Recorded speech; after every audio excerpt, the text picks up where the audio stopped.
after from the end of May, so it's one of the hottest days of the year.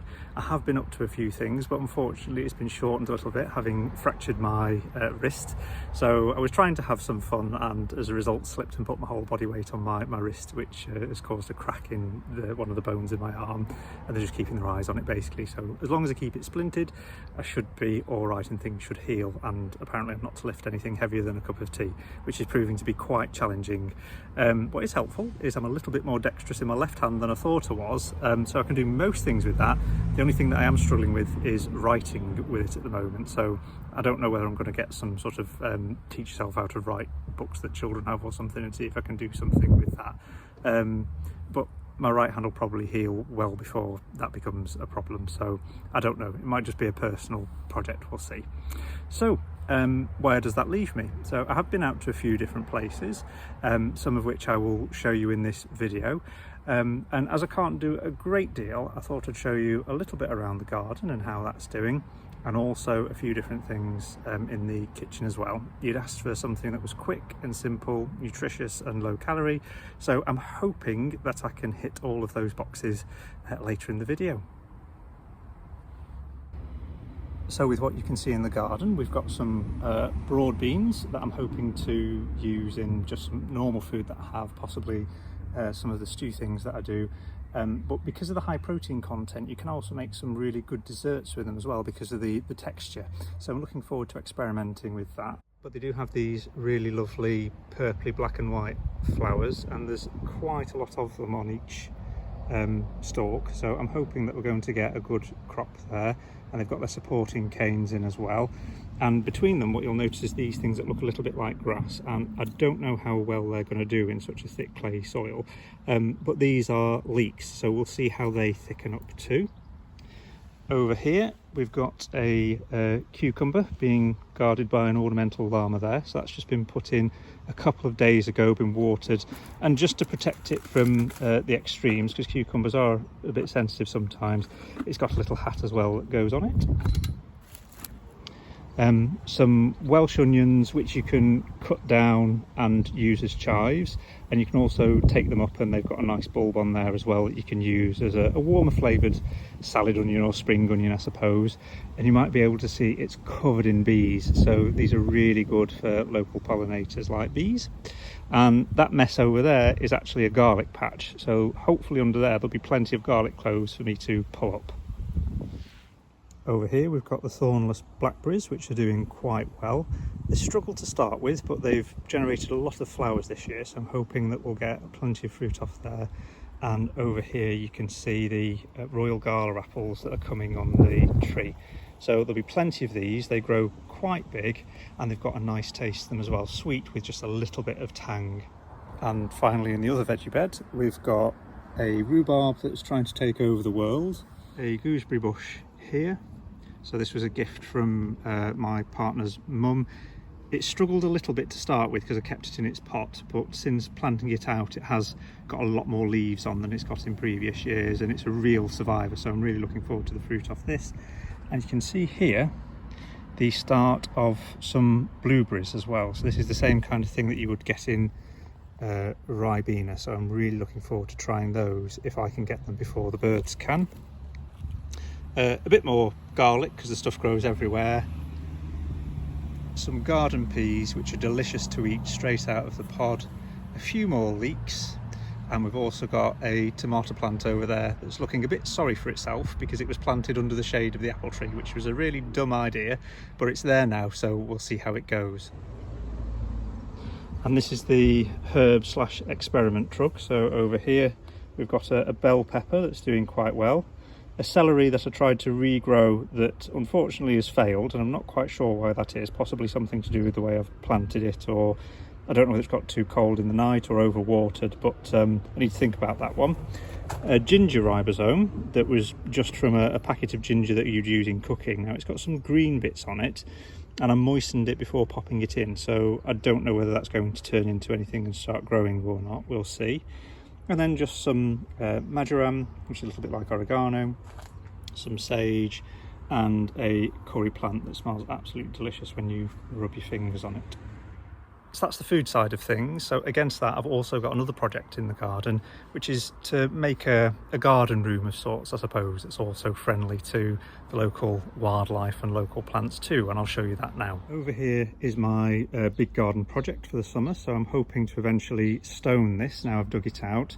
And at the back here, some people will be horrified to see this, but what I'm actually trying to do is just let the natural plants that would normally be there grow in amongst the plants that I like. So we've got some heathers, we've got some ferns, and within that just seeing what else is going to come about. So I do have to have a cull every now and again of this stuff, which is really sticky and chokes things out if you're not careful. But actually this is exactly what I want. So what I would like is for this to turn into a little bit of a habitat for bugs and things, but also for little critters as well. So I'm hoping at some point I might even get a hedgehog. I have spotted a rabbit in my garden before now, and I really don't know how it's got in here. But hopefully the coverage that this provides, and hopefully it'll find these things delicious, it will draw a few small fluffy things or spiky things in as well. So we're now at one of my favourite places in Wales that actually I don't get to come very often at all, just because it's so far away. But this is Reservoir. So I won't be able to go around the whole thing today, but there'll be a few things that I'd like to show you that I really enjoy seeing. You pass through about 4 different types of countryside, moorland. You've got the sort of evergreens, and you've got another side which is sort of foresty, where all of the moss is sort of coming down from the trees, and it looks like some kind of mythical glen type thing. So it's a really lovely place with a lot to offer. I'm going to take my picnic out and have it out in one of these bits. I'm not quite sure which one just yet. But yes, it's quite a long walk round, so I'm not going to be able to do all of that today. But I'll take you along with me.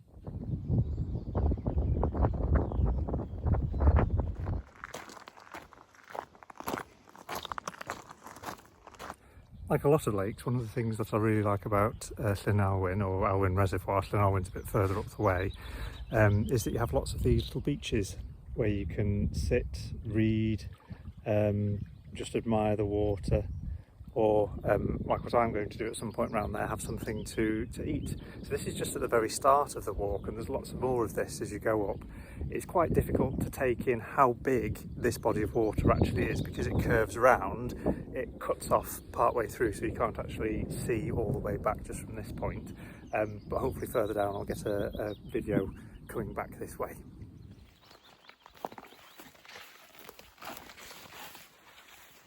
So this just gives you a little bit of a better idea about what I mean. You can see it going all the way along here. It goes into another bay just over there, and then it snakes round just over here.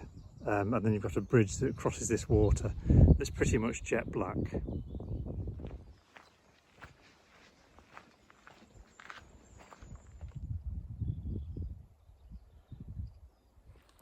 Another good thing about Alwyn Reservoir is that you don't need to be too sure-footed. The paths and the roadways are relatively flat, but there are a few inclines, however shallow they are, that will tie you out a little bit and make you sweat in hot weather like this.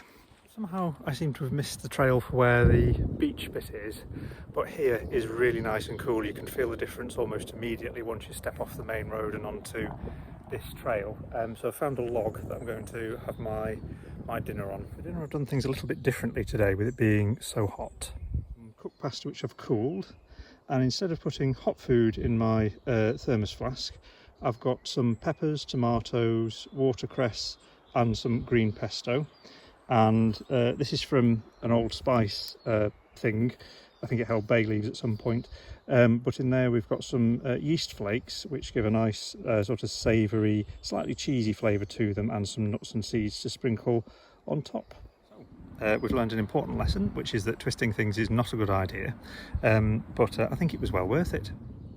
So as with everything that I tend to cook, certainly savoury stuff anyway, it looks a bit of a dog's dinner, but it's actually really tasty.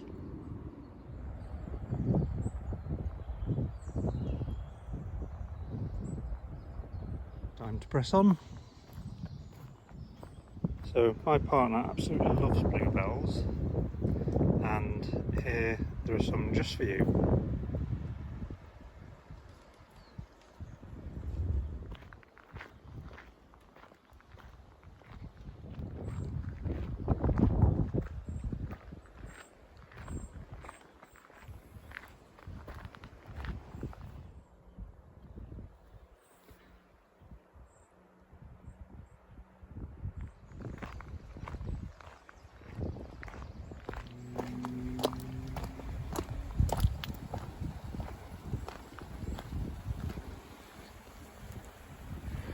So this isn't the bridge that I was talking about, but you can see that the water is really dark. It's not actually black, it's a very, very dark brown. The dark brown is from basically all the rotting leaves and everything that's coming out of them, the tannin, which is the same thing that you get in your cups of tea. So what turns those brown. So essentially, Llanelwyn is just one massive cup of tea. This bit is one of the bits that I absolutely love. You can see all the moss coming down from the trees, and when it's a bit moister, the moss is quite long. It sort of comes off the trees in ropes, and with the light shining through just right, it has that very mystical feel about it, like you're in a Tolkien novel. Well, I'm just under halfway, and that was a little embarrassing because partway through just filming what I was going to say, I saw some people coming round the corner. I don't think I'm ever going to get used to the idea of filming with people, and I think it just feels a touch intrusive, so it's not really something that I'm up for doing. Anyway, nearly up to the halfway mark, but it's going to take me a little bit longer to come back that way than it has to get here. So I'm just going to double back on myself so that I can get back to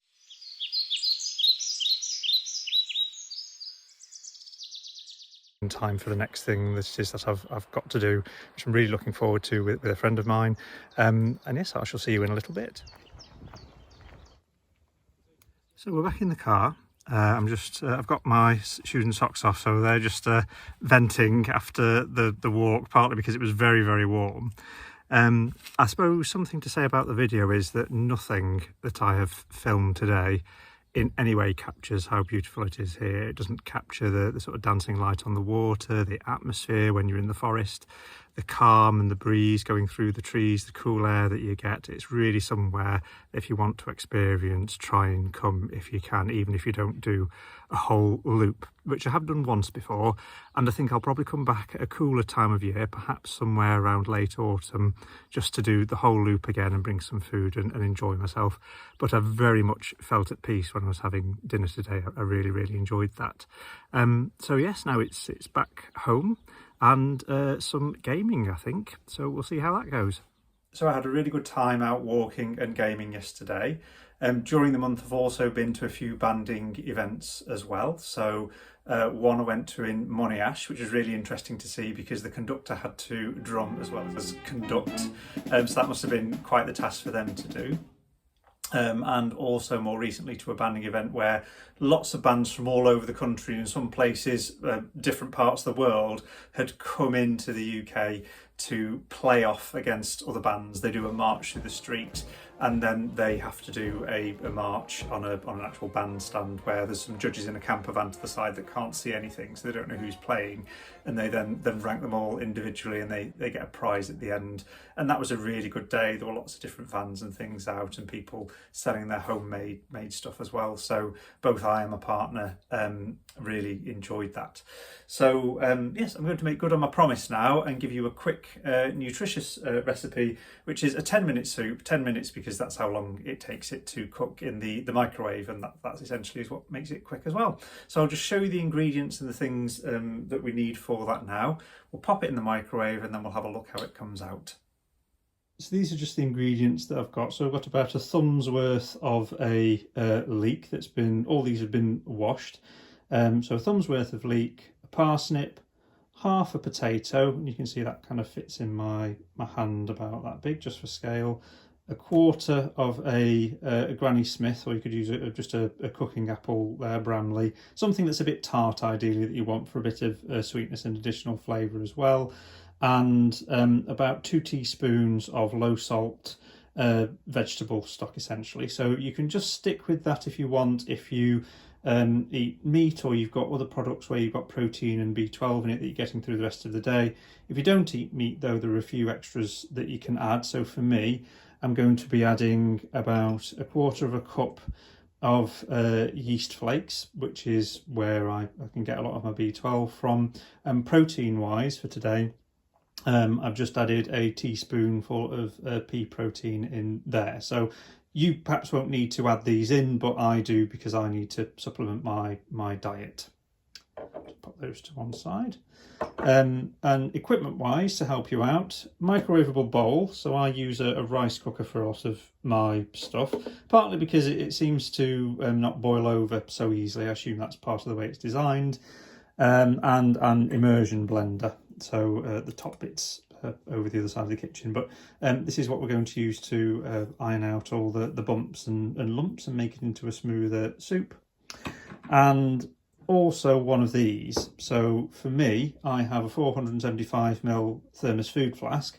So I use this to work out how much I need to put in of everything so that it'll fit into the food flask nicely. So essentially we'll chop all this up, pop it in there, top it up with water, and then we can transfer it into here and pop it in the microwave. So as it turned out, I have slightly more than I actually needed there. So I've got a jug that's twice the size there.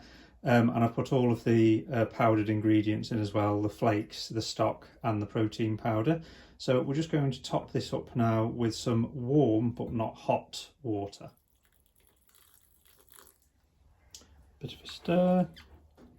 And into the microwave this now goes for 10 minutes, or well, 8 minutes I suppose to start with, on 80%. So that would probably be the medium high setting on your microwave if it's got a turn dial rather than numbers.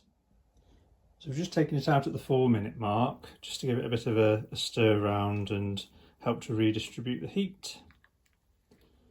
And then it still feels fairly firm, just moving it around with the spatula.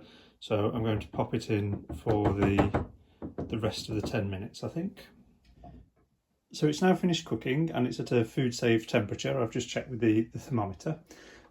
So you can either just let this cool down and then you can whiz it up, which is probably the safer thing to do.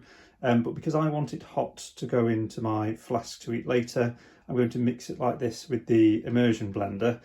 When you do this, if you're going to do it this way, be extremely careful because it's very easy to scald yourself. So when it's hot, it's just short bursts. Ideally, you would use the cup that it comes with that's designed to kind of take that sort of motion without it splattering everywhere. But in this instance, I'm not going to do that. I'm going to just mix it up in the Pyrex jug and hold it by the handle so that it doesn't whiz around all over the place.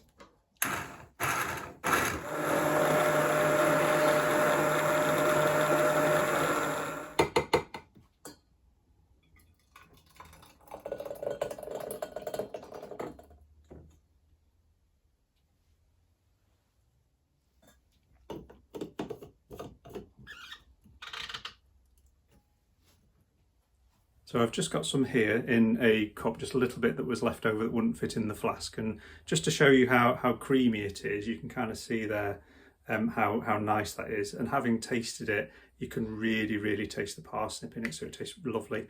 And the apple just adds a little bit of sweetness there. I probably have done with a little bit less of the protein powder because it's just made it a little too savoury in places. But other than that, it's a really nice soup that I'm going to look forward to having out later with a bun. So yes, there's been a lot that's happened this month. I've been out and about in places. I've been having a look at a few books and reading up on the course I'm hoping to start later in the year. We'll see what happens with that. Learning how to do things with my left hand because my right hand's been a bit knackered, but it is slowly on the mend. So I'm looking forward to, in another 4 weeks, not having this anymore and being able to type properly and write properly again. The banding season is only going to get busier, so I'm going to look forward to going around and visiting different brass bands, different villages throughout the Peak District and going to North Wales and having some adventures and things there. So thank you very much for staying with me through this video, which I think is a bit longer than some of the others. I hope to show you more as the garden develops and the places that I go, and also I think perhaps we'll do another recipe, but something that is a little bit sweeter and a bit more of a treat next time. So I hope you have a lovely June too, and thanks for watching.